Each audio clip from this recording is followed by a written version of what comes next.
Hey y'all, I just saw Sicario 2, Day of the Soldado, and I want to talk about it. First, I just want to say a couple things about the first film, Sicario. I really liked that movie a lot.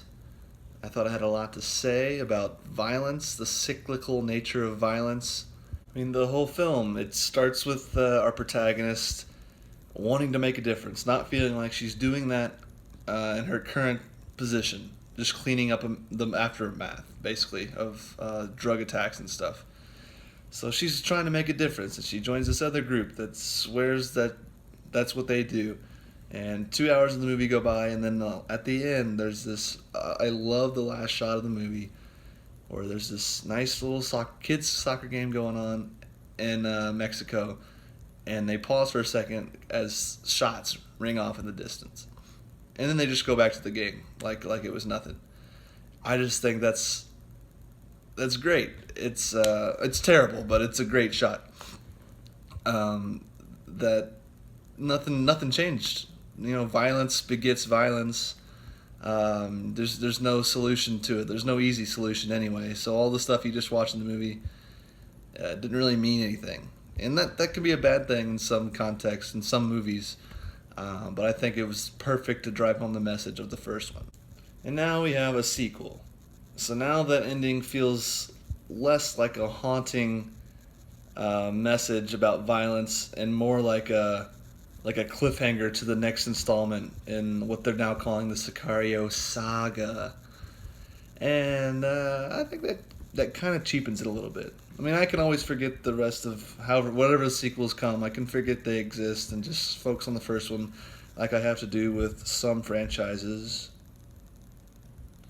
But yeah, that's kind of my basis for my feelings on the sequel. Is it feels weird to have a sequel to Sicario, to have a franchise built around the war with the drug cartels, because it's like it's really happening in the real world, and it's actually causing a lot of loss of life and stuff like that. So it feels weird to have just this franchise built around it, pegged as an action franchise, when it's and these events are actually happening in the real world and they're horrible.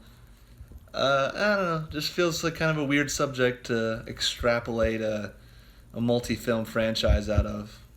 But for the sake of discussion, let's just say these movies take place in some alternate universe where this is pure fantasy action film. So that we can discuss the film outside of the context of real world events. Um, I liked it all right. It's I watched the first one a couple hours before seeing the new one, and the thing I noticed most consistently throughout the film was the lack of Denis Villeneuve. I think that's his name, the director of the first one. His visual style, his visual stamp. It just felt kind of boring. Like any director could have made this the sequel to the first film, which is a shame because the rest of the crew came back for the sequel. You got the writer Taylor Sheridan. He spins up a pretty good story actually.